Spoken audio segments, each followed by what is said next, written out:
So last night was not the greatest performance in the world for Paige Bueckers. I think everyone will know that. I think everyone can tell, like, look, when Paige is doing well, when Paige is doing bad. I think everyone, it's very obvious that, like, and look, it's very obvious that Yukon goes where Paige goes as well. Like, without Paige Bueckers, Yukon aren't doing anything. Like, they are well and truly, like, this year they go where Paige goes. Like, if Paige is struggling, Yukon are going to struggle. And if Paige is dominating like she can, Yukon are going to be good. And it's an unfortunate thing that in the big games, Paige really has not been good. She has this inability to take over games.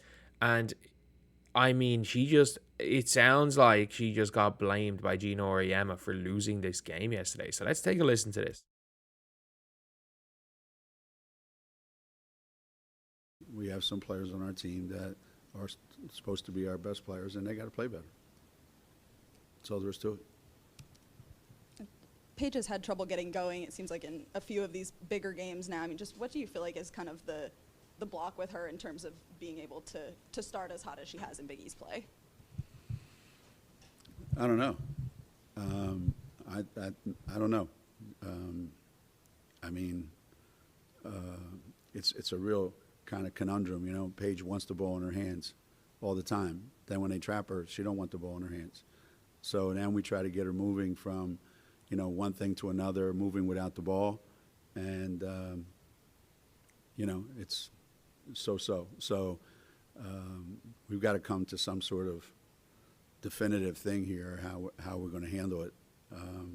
But right now, it's not the winning edge for sure. And passing up stuff, you know, like.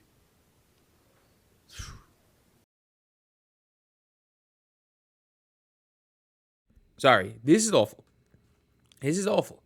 It's one thing if people online are saying this. Her coach has basically blamed Paige on a loss. I've never seen this before. I've never seen a coach, especially somebody considered to be like such a high level coach as Geno Auriemma. Like, look, Geno Auriemma is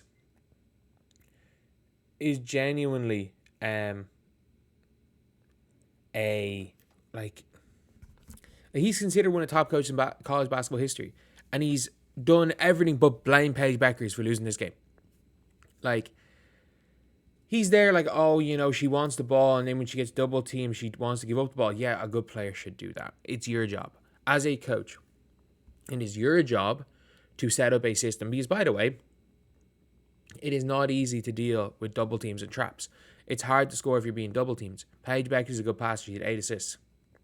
It is your job to be able to use her gravity. Just like I said, I'm not going to put the blame here on Paige Bueckers. I do think she is a bit passive. I think that is an issue. I think that is an issue with Paige Bueckers. But just like I said at the start of the WNBA season last year, going nuts about Christy Sides, if you as a coach have an inability to score the ball when they double team your best player, that's on you. If you have a player that creates double teams, if you have a player that draws double teams, and you can't figure out a way to use that gravity to get somebody else to score, you're not a good coach. Simple as that. Especially when you've got a whole bunch of 5 stars. You have a whole bunch of 5 stars, and you can't figure out how to score the ball when Paige Bueckers is doubled. Like, what? Like, that's just ridiculous talk. It's absolutely ridiculous.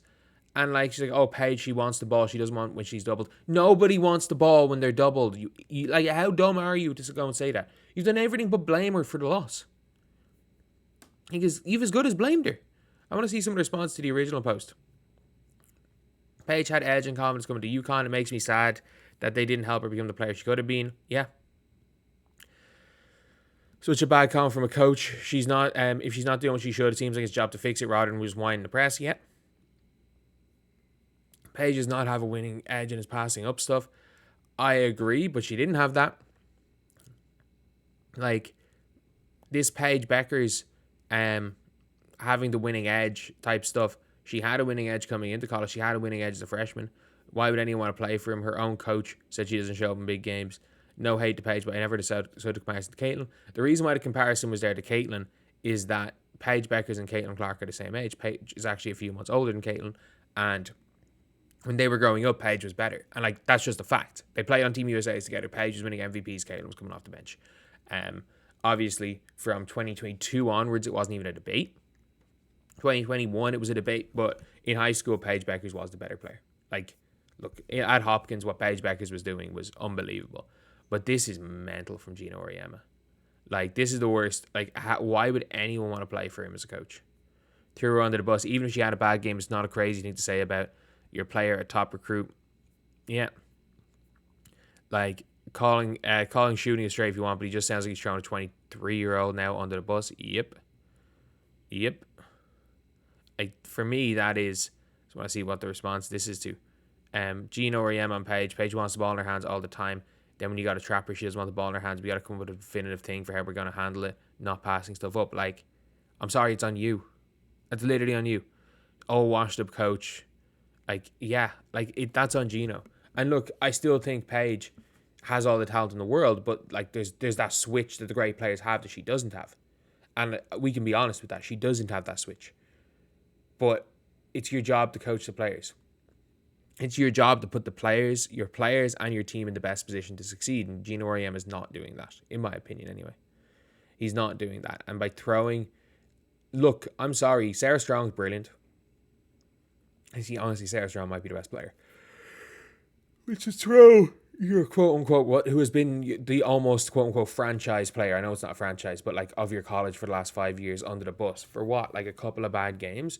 Like, I'm sorry. Like 2 weeks ago, you were like, oh, Paige doesn't need a title because how many Final Fours we make without her? And now it's like, oh, every game we lose, Paige has got to be better. And I'm like, fair enough, you're going to double up on that. Like, if when Paige wins, you credit Paige. When you lose, you credit Paige. You blame Paige. Like, fair enough, you give her all the credit for the win and all the blame for losses. But you don't do that publicly. You don't do either of those things publicly as the coach of a team. Why would anyone want to play for this coach?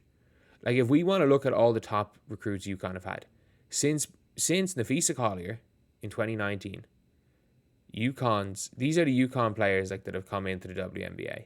If I'm not mistaken, I think Nelson Adoda might have been Yukon, but then it's like Dorka Uhas, Lou Lopez Seneschal, Aaliyah Edwards, Nika Mule, the likes of those type of players. None of them have been good.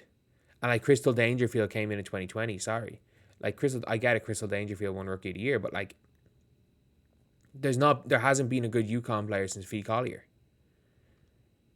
And in that time, how many top 5 recruits has he had? A lot. He's had a lot of top 5 recruits in the last 6 years, and not one good player. Maybe Aaliyah Edwards come good, but that's it. So anyway, I'll see you guys.